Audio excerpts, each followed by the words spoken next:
You know what blows my mind, man? The fact that Islam isn't just some small niche religion tucked away in the Middle East. It's a massive global force. We're talking about more than 2 billion people who identify as Muslims.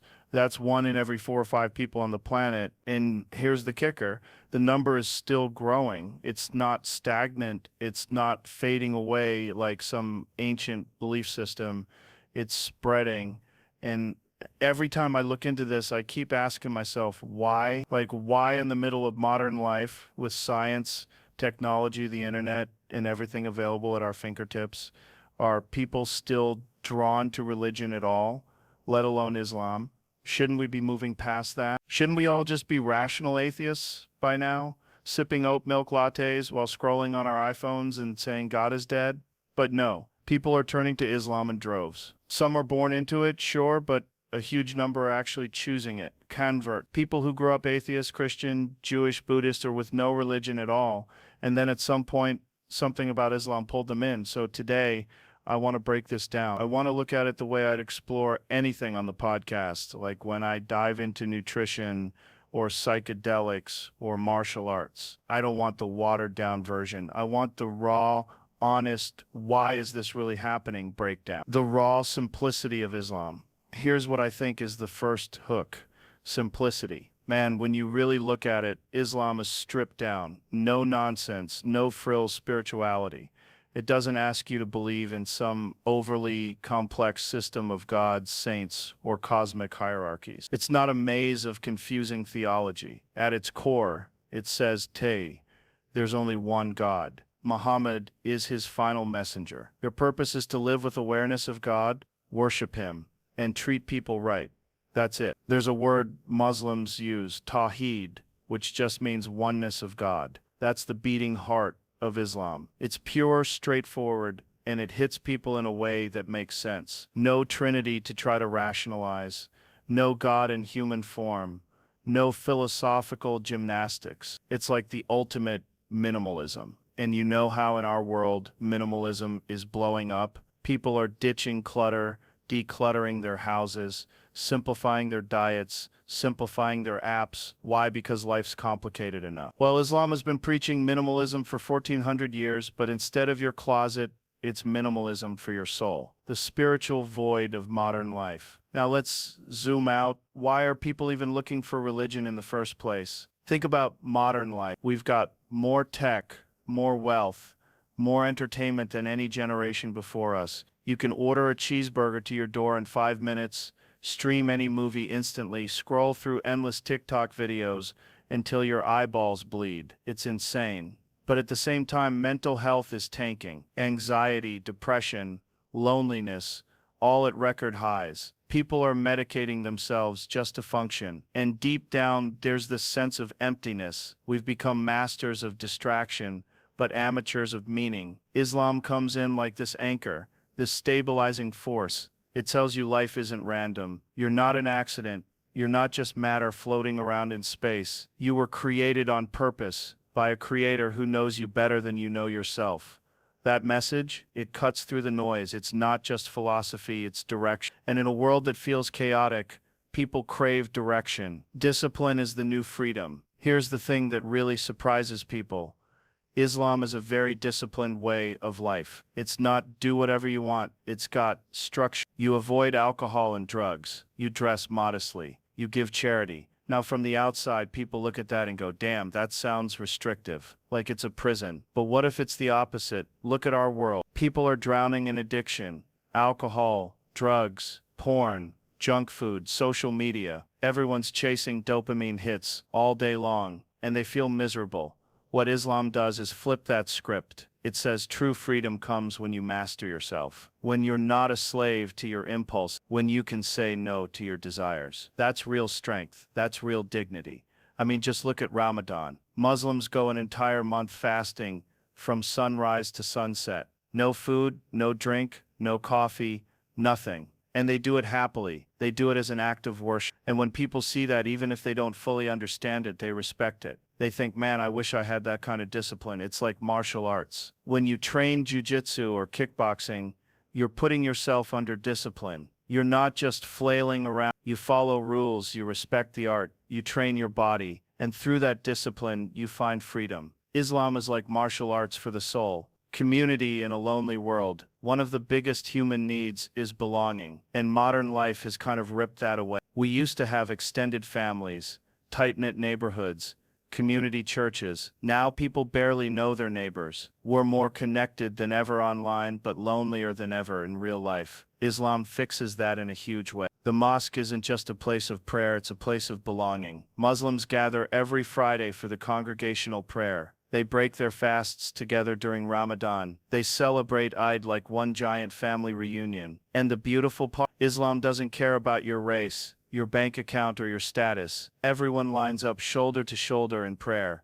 The billionaire next to the janitor, the professor next to the Uber driver. No VIP section, no hierarchy, just unity. When people convert to Islam, the first thing they often say is, "I felt at home." And in a world where loneliness is eating people alive, that sense of belonging is priceless. Think about it, Christianity has different flavors. You've got Catholicism, Protestantism, Orthodoxy, and they don't always agree. Hinduism is mostly concentrated in India. Buddhism is strong in Asia, but Islam, it's everywhere. Africa, Asia, Europe, the Americas, Australia. And it's not just present, it's thriving. You can walk into a mosque in New York and see a black Muslim, a white Muslim, an Arab Muslim, a Latino Muslim, an Asian Muslim, all praying the exact same way, facing the exact same direction. That's mind-blowing. It's like the ultimate global brotherhood, and that's attractive because people want to be part of something bigger than themselves,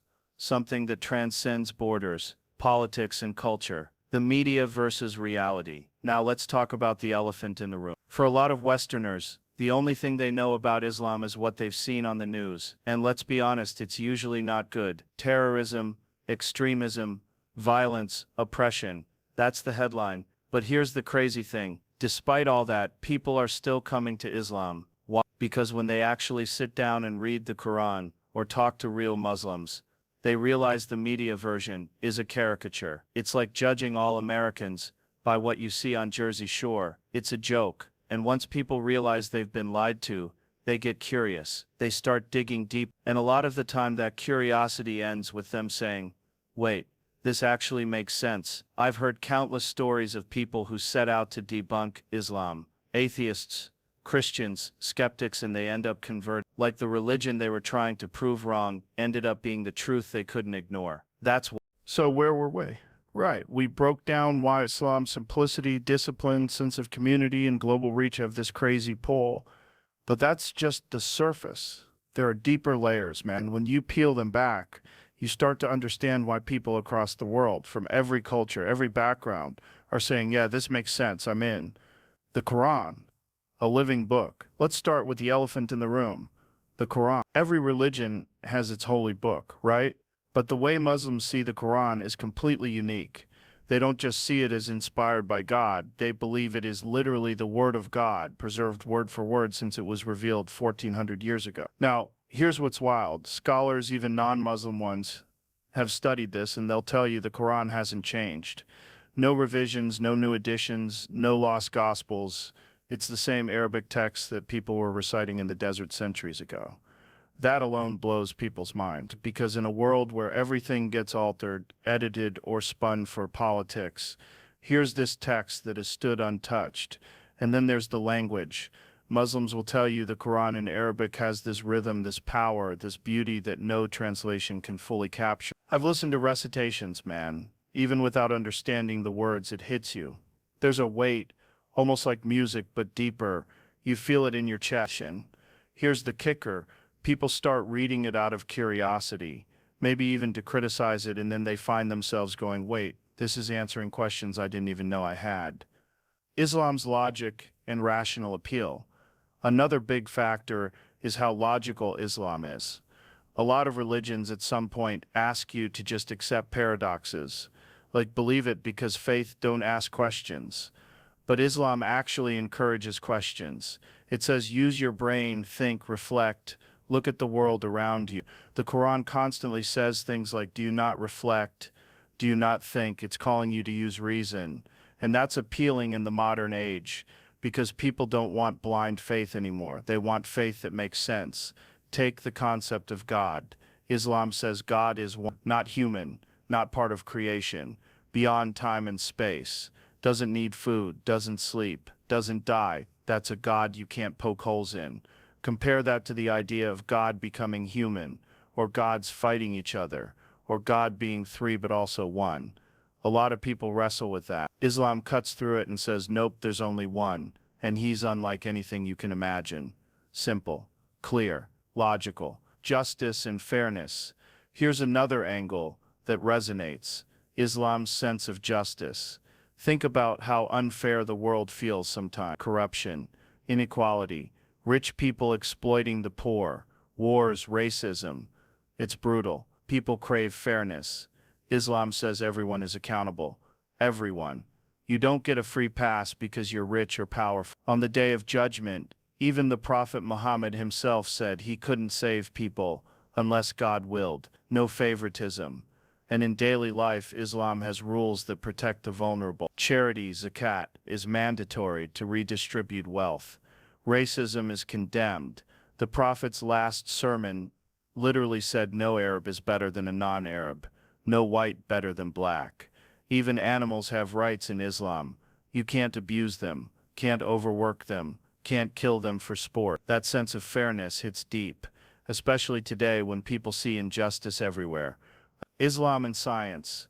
Now, let's get nerdy for a second, because another reason people are drawn to Islam is how it lines up with science. The Quran talks about things like the development of the embryo, the expansion of the universe, the water cycle, stuff that modern science only confirmed centuries later.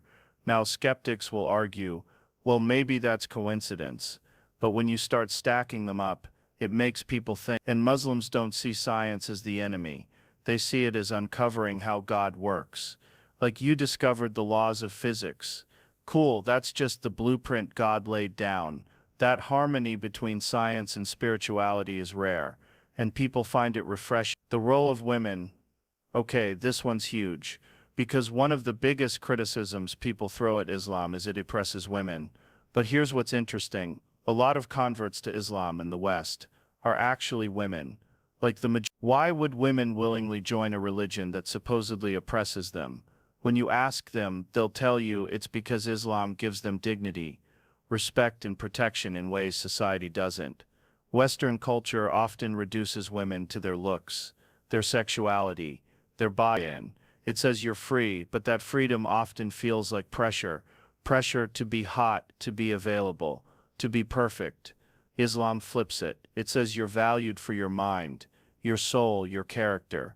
Modesty isn't oppression, it's protection. Marriage isn't slavery, it's partnership. And for a lot of women, that's empowering. Islam's growth in the West. Now here's the part that really fascinates me. Islam's growth in places like Europe and America. These are societies that aren't exactly friendly to religion right now. Secularism is the trend. Churches are empty, but mosques, they're full. Young people especially are drawn to it, because while society is telling them do whatever you want, nothing matters, Islam is saying no, your life matters, your choices matter. You were created for something greater. That gives people meaning. You can't ignore the stories. A guy in prison picks up a Quran, and within months he's sober, disciplined, focused. A college student searching for meaning finds Islam online and suddenly feels anchored. A celebrity or athlete takes their shahada and people are like, wait, these stories add up. And people watch and go, if Islam could transform their lives, maybe it could transform mine too. And a lot of people in modern society are terrified of it. We distract ourselves, we avoid thinking about it. But deep down, that fear is there. Islam addresses death head on. It says this life isn't the end. There's accountability, there's justice, there's paradise, and how you live now matters for eternity. That perspective changes how people live. Instead of chasing temporary pleasures, you start chasing lasting purpose. And for people who feel lost, that's powerful. The resilience of Islam. Here's the last thing I'll say. Islam is resilient. Think about it. Empires have risen and fallen. Ideologies have come and gone. but Islam has been standing strong for over 1400 years, and not just surviving, thriving. Muslims pray in caves, in skyscrapers, in jungles, in deserts. No matter where you go, the call to prayer echoes. The Quran is recited the same way in every corner of the globe. That kind of consistency is unheard of. And people see that. They see a religion that doesn't bend with trends, doesn't water itself down, doesn't disappear when times get tough. And they think, there's gotta be something real here. Because community heals loneliness. Because it's logical, just and fair. Because it resonates with science. Because it uplifts women instead of objectifying them. Because it gives meaning to death and resilience to life. At the end of the day, man, people are searching for truth, for peace, for belonging, for purpose. And a lot of them are finding it in Islam. And whether you agree with it or not, you've got to respect that. Billions of people don't stick with something for 14 centuries, unless there's something real at the core of it. And that, I think, is why Islam isn't just surviving, it's growing, because it speaks to the deepest parts of what makes us human.